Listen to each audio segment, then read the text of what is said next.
સ્વાગત છે તમારું AIBE 2026 એક્ઝામ પેપર સોલ્યુશન ભાગ 8માં। મિત્રો આજે આપણે ચર્ચા કરવાના છીએ પ્રશ્ન નંબર 71 થી લઈને 80 સુધીના। અત્યાર સુધીના 7 ભાગો આપણા પ્રસારિત થઈ ચૂક્યા છે, એટલે 1 થી 70 પ્રશ્નના સાચા જવાબો તમારી સમક્ષ રજૂ થઈ ચૂક્યા છે। હવે તમને આઈડિયા આવી ગયો છે કે આ એક્ઝામમાં તમે કેટલા પ્રશ્ન સાચા લખીને આવ્યા છો। તો મિત્રો આ એપિસોડ પૂરો થયા પછી તમારો સ્કોર જરૂરથી લખશો મિત્રો। તો ચાલો શરૂ કરીએ આજની આપણી સફર। AIBE એક્ઝામ 2026 એપિસોડ 8 પ્રશ્ન નંબર 71। 7 જૂન 2026ના રોજ AIBEની એક્ઝામ જે લેવાની એમાં પ્રશ્ન નંબર જે 71 હતો, એક કરદાતા પોતાના અને પોતાના પરિવાર માટે તબીબી વીમા પ્રીમિયમની ચૂકવણી કરે છે અને કુલ આવકની ગણતરી કરતી વખતે કપાતનો દાવો કરે છે। આવકવેરા અધિનિયમ 1961 હેઠળ સાચી સ્થિતિ કઈ છે? એમાં ઓપ્શન છે કોઈ નાણાકીય મર્યાદા વિના કપાત મંજૂરી છે। ઓપ્શન બી માત્ર વરિષ્ઠ નાગરિકો માટે કપાતની મંજૂરી છે। ઓપ્શન સી આવા કિસ્સામાં કપાતની મંજૂરી નથી। ઓપ્શન ડી નિર્ધારિત મર્યાદાઓ અને શરતોને આધીન કપાત મંજૂર છે।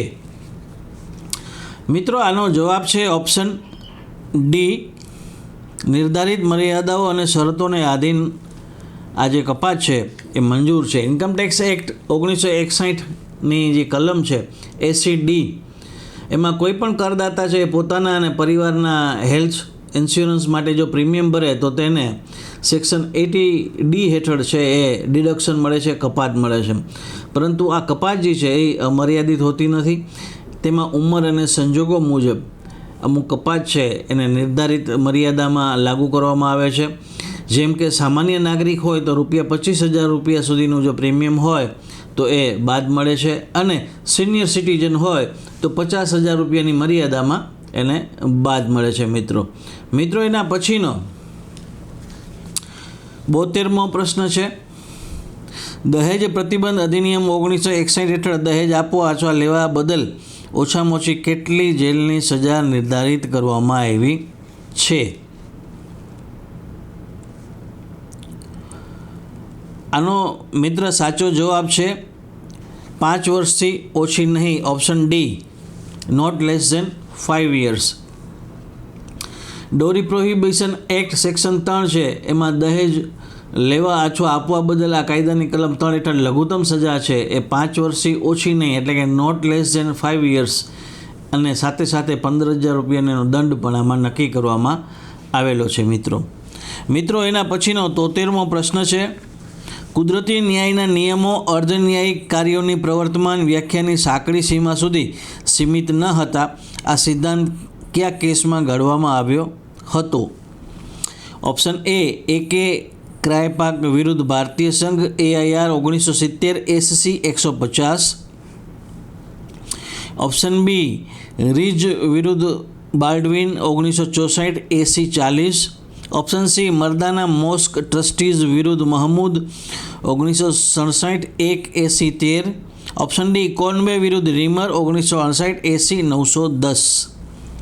મિત્રો આનો 73મા પ્રશ્નનો સાચો જવાબ છે ઓપ્શન એ AK ક્રાયપાક વિરુદ્ધ ભારતીય સંઘ। પ્રિન્સિપલ ઓફ નેચરલ જસ્ટિસ માટેનું આ લેન્ડમાર્ક કેસ કહી શકાય મિત્રો। જે કુદરતી ન્યાયના સિદ્ધાંત છે એ અર્ધન્યાયિક કાર્યો પૂરતા સીમિત નથી। આ ઐતિહાસિક સિદ્ધાંત છે એ સુપ્રીમ કોર્ટે તેના ખૂબ જ પ્રખ્યાત case AK Kraipak versus Union of India AIR 1970 Supreme Court case 150માં આપ્યો છે, જેમાં જેણે વહીવટી કાર્યોમાં પણ કુદરતી ન્યાયના સિદ્ધાંતનો છે એ વ્યાપ વધાર્યો છે મિત્રો એના પછીનો 74મો પ્રશ્ન છે। 74મો પ્રશ્ન એ ભારતીય બંધારણ હેઠળ બંધારણ સુધારાઓના સંદર્ભમાં નીચેના નિવેદનો ધ્યાનમાં લો। પહેલું, ન્યાયિક સમીક્ષાઓ બંધારણીય સુધારાઓ સુધી લંબાય છે। બીજું, 24મી એપ્રિલ 1973 પછી 9મા શેડ્યુલમાં દાખલ કરેલ કાયદા મૂળભૂત માળખાના ઉલ્લંઘન માટે તપાસ માટે ખુલ્લા રહે છે।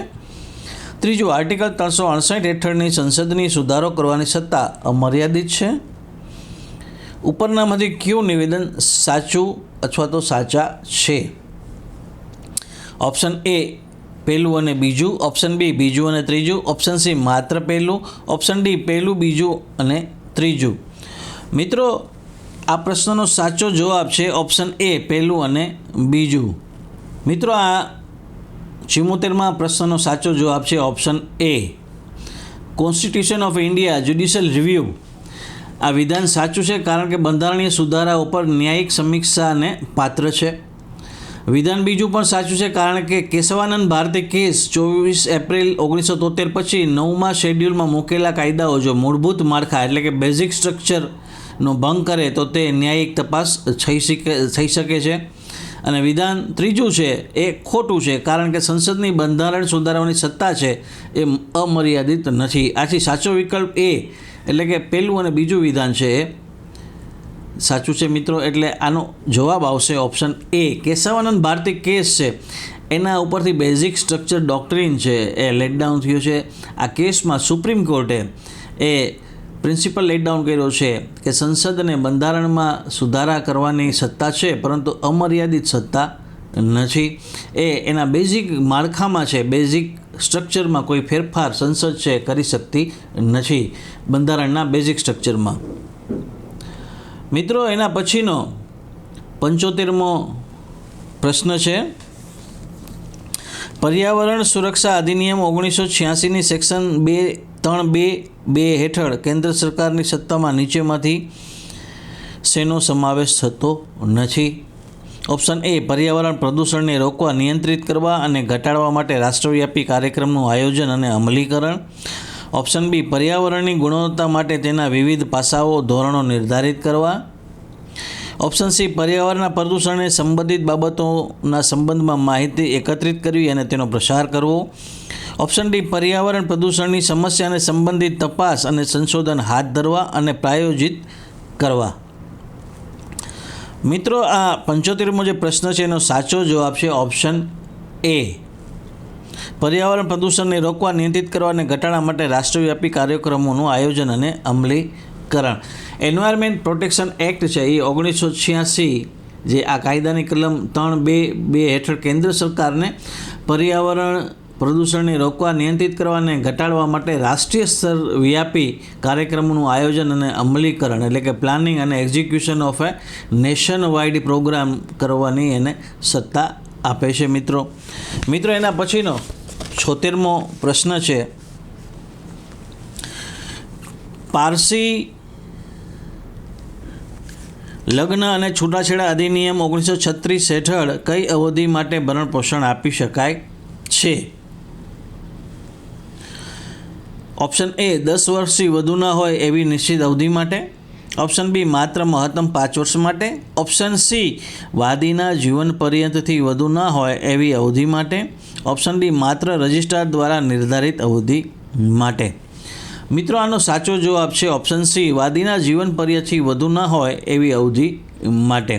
The Parsi marriage and divorce act 1936 આમાં જે ભરણપોષણ કે એલિમની મેન્ટેનન્સ અંગેની જોગવાઈઓ મુજબ કોર્ટ અરજદારની આર્થિક સ્થિતિને ધ્યાનમાં લઈ અને સામા પક્ષના લાઈફ ટાઈમ એટલે કે જીવન પર્યંતથી વધુ ન હોય એટલી સમય મર્યાદા માટે થઈને એ ભરણપોષણનો મંજૂર કરી શકે છે. મિત્રો એના પછીનો 77મો પ્રશ્ન છે સ્વસ્થ મગજ ધરાવતા 18 વર્ષની વય ધરાવતા પુખ્ત એ જણાવીને બીના પક્ષમાં લેખિત દસ્તાવેજ અમલી કરે છે કે આગામી વર્ષની 1 એપ્રિલના રોજ બીને 75,000ની ચૂકવણી કરવાનું વચન આપું છું. એ સંપૂર્ણપણે સમકક્ષ છે અને તે નોટ પર સહી કરી છે અને દસ્તાવેજી પ્રોમિસરી નોટ વચનપત્રના તમામ આવશ્યક ઘટકો ધરાવે છે. જ્યારે એ ડિફોલ્ટ થાય છે ત્યારે બી વસૂલાત કરવા માટે એ પર 1 એપ્રિલ પછી દાવો માંડે છે. ખરી કાનૂની સ્થિતિનું નિરીક્ષણ કરો. આનો ઓપ્શન જોઈએ તો ઓપ્શન એ છે પ્રોમિસરી નોટ એના વિકલ્પ પર રદબાતલ થવાને પાત્ર છે કારણ કે એ માત્ર 18 વર્ષની વયના છે. ઓપ્શન બી, પ્રોમિસરી નોટ રદબાતલ થાય છે કારણ કે તે અવેજનો ઉલ્લેખ કરતી નથી. ઓપ્શન સી, પ્રોમિસરી નોટ માન્ય છે, એ બીને ચૂકવણી કરવા માટે જવાબદાર છે. ઓપ્શન ડી, પ્રોમિસરી નોટ માત્ર ત્યારે જ માન્ય છે જો ત્રાહિત પક્ષ સાક્ષી તરીકે સહી કરે. મિત્રો આ જે 77મો પ્રશ્ન છે એનો સાચો જવાબ છે ઓપ્શન સી પ્રોમિસરી નોટ માન્ય છે. એ બીને ચૂકવણી કરવા માટે જવાબદાર છે. ઇન્ડિયન કોન્ટ્રાક્ટ એક્ટ 1872 એમાં 18 વર્ષનો પુખ્ત વયનો અને સ્વસ્થ મગજની વ્યક્તિ છે એ કરાર કરવા માટે સંપૂર્ણ સક્ષમ છે મિત્રો. તેના દ્વારા લખાયેલી પ્રોમિસરી નોટ કાયદેસર રીતે માન્ય ગણાય છે અને તે નાણાં ચૂકવવા માટે જવાબદાર બને છે. તેથી સાચો જવાબ છે એ સી છે. એના પછીનો 78મો પ્રશ્ન જોઈએ. નીચેનામાંથી કયો વિકલ્પ ઔદ્યોગિક સંબંધ સંહિતા 2020માં સામેલ નથી? ઓપ્શન એ ઉદ્યોગ વિકાસ અને નિયમન અધિનિયમ 1951 આઈડીઆર અધિનિયમ. ઓપ્શન બી ઔદ્યોગિક તકરાર અધિનિયમ 1947. ઓપ્શન સી ટ્રેડ યુનિયન્સ અધિનિયમ 1926. ઓપ્શન ડી ઔદ્યોગિક રોજગાર સ્થાયી આદેશો અધિનિયમ 1946. મિત્રો આનો સાચો જવાબ છે ઓપ્શન એ ઉદ્યોગ વિકાસ અને નિયમન અધિનિયમ 1951 આઈડીઆર અધિનિયમ. ધ ઇન્ડસ્ટ્રીયલ રિલેશન કોડ 2020 છે. આ નવો કોડ 3 જૂના કાયદાઓને ભેગા કરીને બન્યો છે, જેમાં ઔદ્યોગિક તકરાર અધિનિયમ 1947, ટ્રેડ યુનિયન એક્ટ 1926 અને ઔદ્યોગિક રોજગાર એક્ટ 1946. આપેલા ઓપ્શનમાંથી આ જે એ ઓપ્શન છે એ સાચો જવાબ છે મિત્રો. એના પછીનો 79મો પ્રશ્ન છે. વહીવટી કાયદો વહીવટી એજન્સીઓની સત્તા અને પ્રક્રિયાઓને સંબંધિત કાયદો છે, જેમાં ખાસ કરીને વહીવટી કાર્યવાહી ન્યાયિક સમીક્ષાને સંચાલિત કરતો કાયદો સામેલ છે. આ વ્યાખ્યા નીચે જણાવેલ દ્વારા આપવામાં આવી હતી. Option A Ivor Jennings. Option B HWR Wade. Option C A V Dicey. Option D K C Davis. મિત્રો આનો જે સાચો જવાબ છે એ ઓપ્શન ડી છે.